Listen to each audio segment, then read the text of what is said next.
நம்ம வீடியோவில் என்ன பார்க்க போறோம்னா சிக்கன் கிரேவி செய்ய போகிறோம். செய்யறதுக்கு நான் வந்து 1/4 கிலோ சிக்கன் எடுத்துக்கிறேன். நீங்கள் எந்த அளவுக்கு தேவையோ அந்த அளவுக்கு எடுத்துக்கோங்க.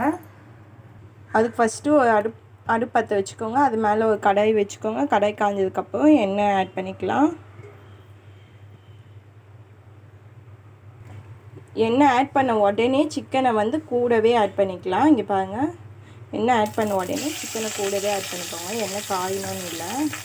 வந்து சிம்மில் வச்சு ஆட் பண்ணிக்கோங்க. தண்ணி இல்லாமல் நல்லா பிழிஞ்சிட்டு சிக்கனை உடனே கருவேப்பிலையும் கூடவே ஆட் பண்ணிக்கலாம்.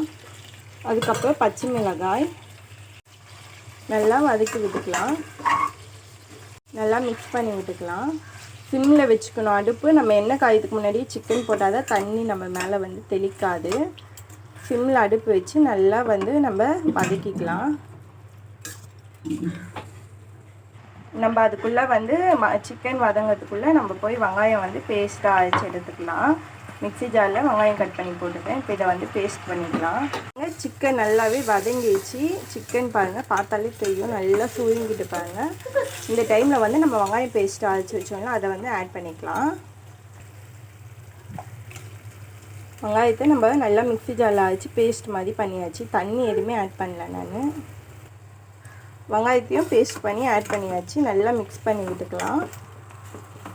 இப்போ இது கூடவே தக்காளி பேஸ்ட் பண்ணி ஆட் பண்ணிடலாம். தக்காளியும் மிக்சியில் போட்டு நம்ம மசியாக அரைச்சி எடுத்துக்க போகிறோம். தண்ணி விடாமல் தான் அரைக்கணும். இப்போ பாருங்கள், தக்காளி பேஸ்ட் பண்ணியிருந்தாலும் அதுவுமே இது கூட ஆட் பண்ணிக்கலாம். ஆட் பண்ணியாச்சு. நல்லா மிக்ஸ் பண்ணி விட்டுக்கலாம். பாருங்கள், தக்காளி நல்லா வதங்கிட்டு நம்ம தக்காளி ஊற்றணும்ல மிக்சியில் ஆச்சு, அதனால் கொஞ்சம் தண்ணியாக தான் இருக்கும். இப்போ இது கூட வந்து சால்ட், உப்பு ஆட் பண்ணிக்கேன். உப்பு எந்த அளவுக்கு தேவையோ அந்த அளவுக்கு ஆட் பண்ணிக்கோங்க. நீங்கள் மஞ்சத்தூள்,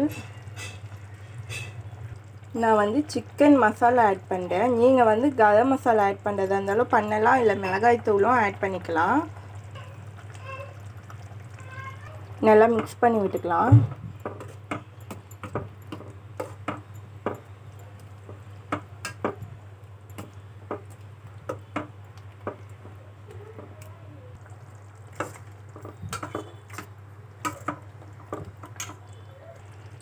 நம்ம தண்ணி எதுவுமே ஆட் பண்ணலை. இப்போ வந்து தண்ணி ஆட் பண்ணிக்க. மிக்ஸி ஜார் நம்ம வந்து தக்காளி வெங்காயம்லாம் வச்சோம்ல, இந்த தண்ணி வந்து ஆட் பண்ணிக்க. மிக்ஸி ஜார் க்ளீன் பண்ணி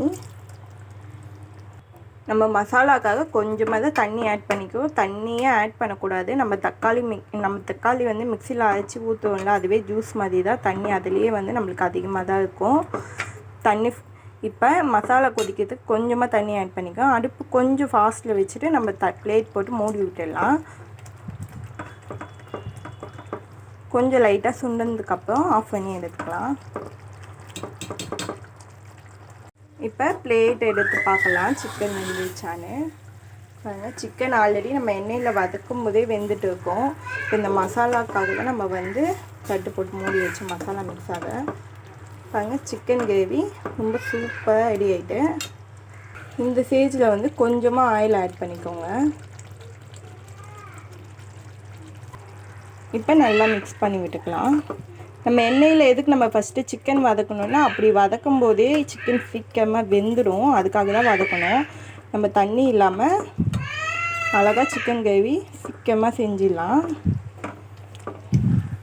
சிக்கன் வந்து நம்ம தண்ணி ஊற்றி வேக வைக்கிறத விட நம்ம எண்ணெயில் வதக்கும் போது தான் வெந்துடும்.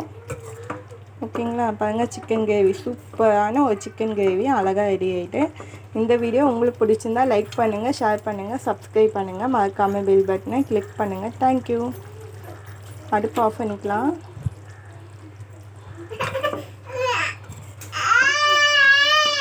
லைக் பண்ணுங்கள், ஷேர் பண்ணுங்கள், சப்ஸ்கிரைப் பண்ணுங்கள், மறக்காமல் பெல் பட்டனை கிளிக் பண்ணுங்கள். தேங்க்யூ.